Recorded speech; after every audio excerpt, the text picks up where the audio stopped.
October is Mental Health Month. In Australia today, 1 in 5 adults and 2 in 5 young people experience mental ill health. That's why as a government we're putting mental health in the heart of Medicare and services in the centre of communities. At the election I was proud to stand alongside the Prime Minister and the Minister for Health, Mark Butler, as we announced a historic $1.1 billion investment in the mental health and wellbeing of all Australians. The largest investment from a Commonwealth in the wellbeing of people right across the country.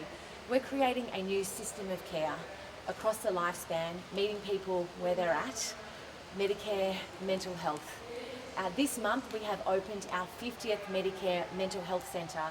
At the election we committed to grow the number of centres to 91 across the country, and I was proud to stand alongside my colleague and friend Dr Mike Freelander as we opened the 50th Medicare Mental Health Centre in Campbelltown in southwest Sydney, bringing free walk-in care into the heart of communities, where you don't need an appointment, you don't need a referral, all you need to do is walk in.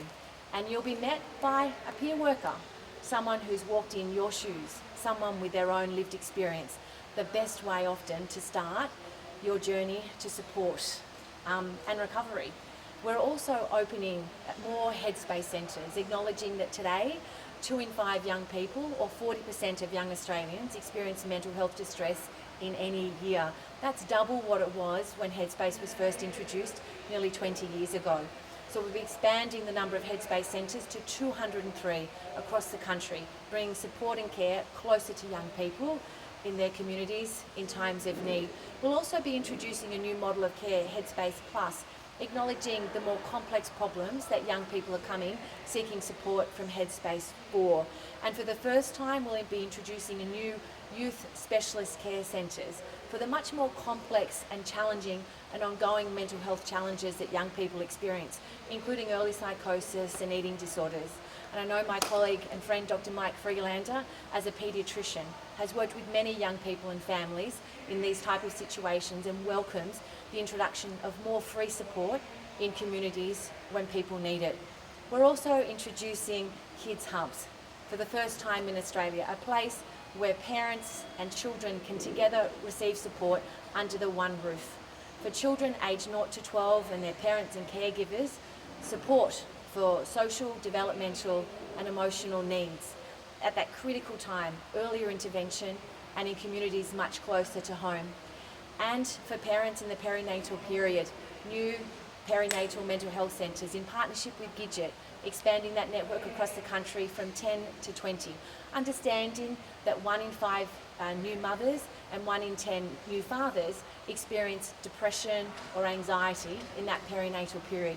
This is part of creating a new front door to mental health support right across the country, making sure that wherever you live, whatever your needs are, whatever your stage of life, you'll be able to access free walk-in support under Medicare. I might now hand to my colleague and friend Dr Mike Freelander to talk particularly about that opening of the 50th Medicare Mental Health Centre in Campbelltown in southwest Sydney just last week. But before I do, in this month of October, in Mental Health Month, we have opened 4 more Medicare Mental Health Centres in Devonport on the northwest coast of Tasmania, in Mount Isa in northwest Queensland, in Campbelltown in southwest Sydney, bringing support and care closer to home for many Australians, and in Redcliffe, just outside of Brisbane. I'll now hand over to you, Dr Mike. Thanks very much, Emma. I was really excited to be with Emma when we opened the 50th Medicare Mental Health Centre in Campbelltown, in Jumerick Street, which is a great position, across the road from the train station, surrounded by our largest GP practices, close to our hospital, close to Centrelink, because in my electorate, healthcare is all about access. And there have been lots of barriers to access to mental health care in the past because of lack of investment, lack of understanding of the mechanisms of getting people access to care. And we have a health minister and assistant ministers like Emma who really understand those basic things about access to care, the proximity to transport, proximity to communities, low cost, and in fact no cost for our walk-in mental health centre. And we were surrounded by all the other community groups involved in healthcare and mental health care in my community. the Headspace group, our PHN, our Odyssey House group for people with problems with addiction, our GP groups. It was really great to be there. It's a huge asset for my community, and excuse me, it's a real investment by the Albanese Labor government in healthcare in the electorate of Macarthur, which is on the outskirts of Sydney and has a number of disadvantaged groups there, including a big Indigenous population, increasingly Call community and low-income groups. So it's a great asset for Macarthur, and it really was a pleasure to be there as a paediatrician as well as a politician. I'm proud of our government. I think Emma's doing a fantastic job as the Mental Health Minister, and I really look forward to watching the centre grow over time and being involved in its support for particularly the kids and adolescents in my community and the families. Thanks. Thank you. Thanks, Dr. Mike. Good. Perfect. Thank you.